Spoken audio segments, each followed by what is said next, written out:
Ang mabuting balita ng Panginoon ayon kay San Juan. Papuri sa iyo, Panginoon.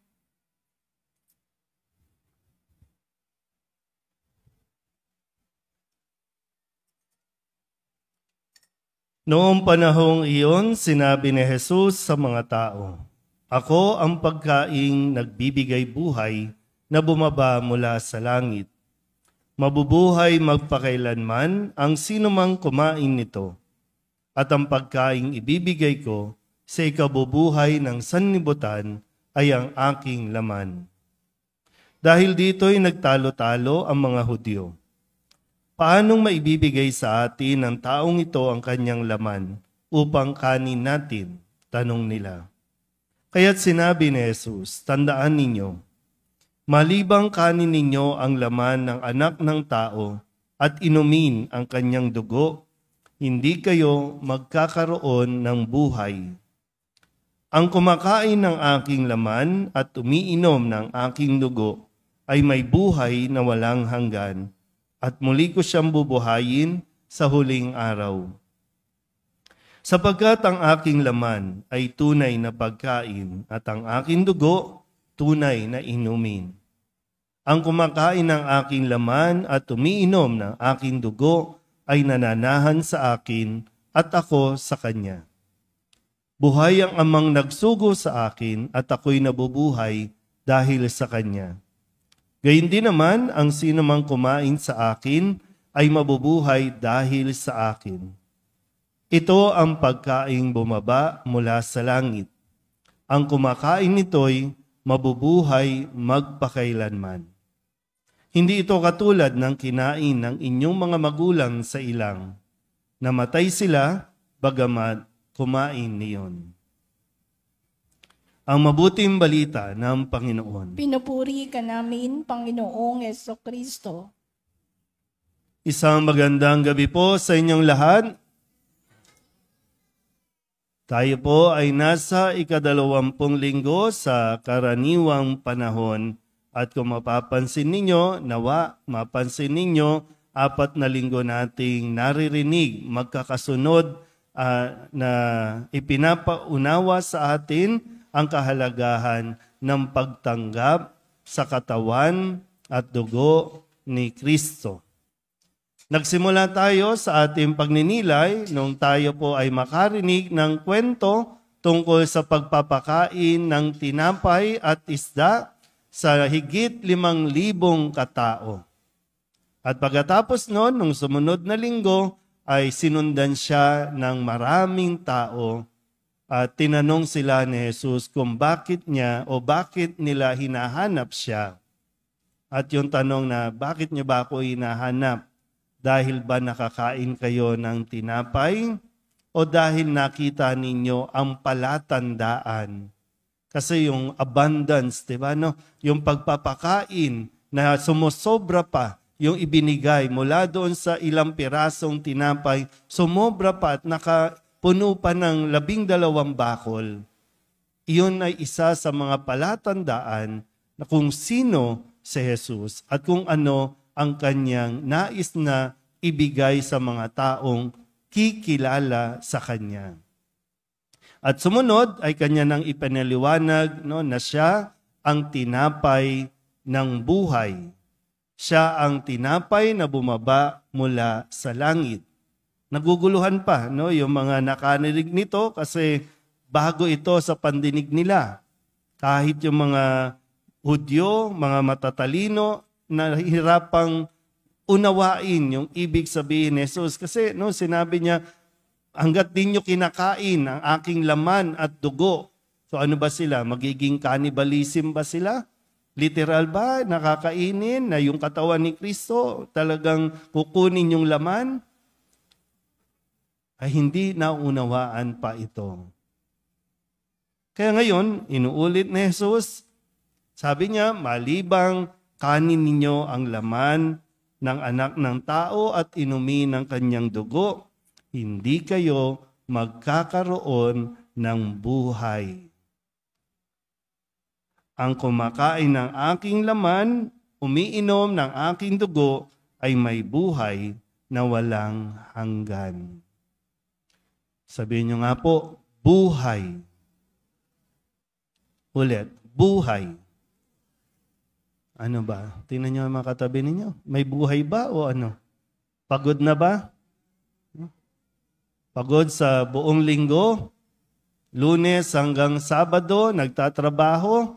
Kaya pagdating ng linggo, pakiramdam natin, nakakapagod magsimba.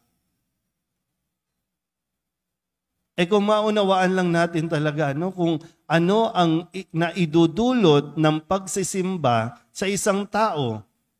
Kasi sa pagsisimba, nandiyan ang pagdiriwang natin ng banal na Eucharistia.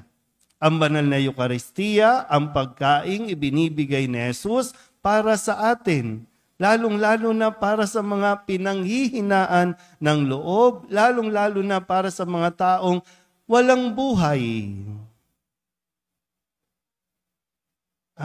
Pag kumain kayo, magkakaroon kayo ng buhay. Hindi lang basta buhay dito. Mabubuhay ka na dito at ang pangako pa, magkakaroon ka pa ng buhay na walang hanggan. Sabihin nyo nga ulit, buhay. Kamusta nga ba ang mga buhay-buhay natin? Sige nga, kamusta ang mga buhay-buhay natin? Ha? Ano sabi ng mga bata sa likod? Maingay ang buhay. No? Maingay. Katulad ng bata dito. Maingay. Kasi sa loob ng tahanan, maingay na. Kaya pag lumalabas, dala ang ingay. Yung ingay na magulo. Kasi gulong-gulo na nga eh. Di ba? Hindi nila maintindihan ang isa't isa. Hindi maintindihan yung mga anak kung bakit ganyan ang desisyon ng mga magulang at kung anong ginagawa ng mga magulang sa kanilang mga buhay. Kaya anong ginagawa natin? Nagpapakalayo-layo tayo kasi naghanap tayo ng buhay. Sa mga kabataan, sa mga panahon ngayon, ang buhay nila mamaya pang 12:00 ng gabi. Kasi yung party, doon pa lang magsisimula. Tugs, tugs, tugs, tugs. Doon pa lang, di ba? Kasi yun yung buhay talagang alive na alive. Kasi pag sa loob ng tahanan, walang buhay. Pag sa loob ng tahanan, puro away, bangayan. Kaya lumalabas, nagpapakalayo. Kaya lalong hindi naiintindihan na ano ang importansya ng linggo sa buhay natin. Sa unang pagbasa, sabi sa aklat ng Kawikaan, di ba? No? Kasi ang sabi dito, ang karunungan ay naghanda ng piging. Naghahanda siya ng pagkain. At ang pagkain ito ay nagdudulot ng kaalaman. So isa pala sa matututunan natin at itutulong nito sa atin ay yung nagiging malawak ang ating pag-unawa. Nagiging malawak ang ating pag-unawa. Yung mauunawaan mo yung sitwasyon. May mga bagay na hindi mo kontrolado, ang utak ng mga magulang mo, hindi mo yan makokontrol. Pero yung utak mo, makokontrol mo yan. Kailangan mo lang lawakan ang iyong pag-unawa, pag-iisip. Sabi nga, maging broad-minded ka. Kasi kung makiging makitid ang utak mo, wala. Ang lagi mo makikita, yung kakulangan, kahinaan, yung kawalan sa loob ng tahanan. At madidisappoint ka lang doon sa iyong mga magulang. No? Sa mga kabataan na naririto.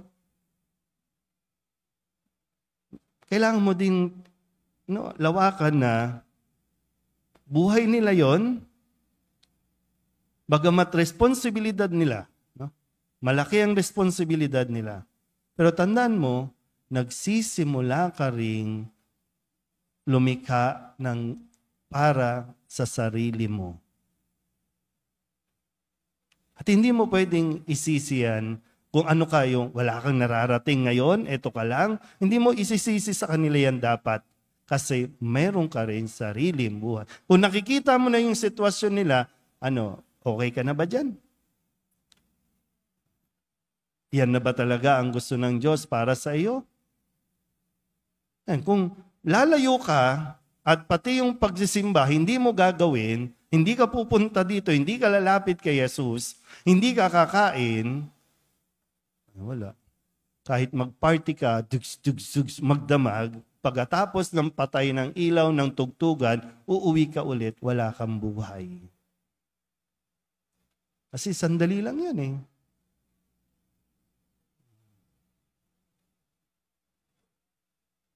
Kahit mag-out of town kayo, mag-outing kayo, pumunta kayo sa Boracay, punta kayo sa ibang lugar, sa ibang bansa, hanggat hindi mo nasusumpungan at hanggat hindi mo kinakain ng pagkaing binibigay ni Jesus, hindi ka magkakaroon ng buhay na hinahangad mong maranasan. Idadaan mo lang, maganda rin paalala din dito, no? Sa sulat ni Apostol San Pablo sa mga taga-Efeso, sana mas maging matalino tayo. Sabi niya, no? Mas maging matalino ang ating pamumuhay. Di tulad, no, ng mga mangmang. So, kung kanina, sa unang pagbasa, yung magkakaroon nawa tayo ng kaalaman, nagiging kamangmangan naman, no? Kung ang nagiging buhay natin. Maganda po dito, no? Sabi dito yung iwasan na para sigurado tayo dun sa salita, no? Parang ayaw ipabasa sa atin.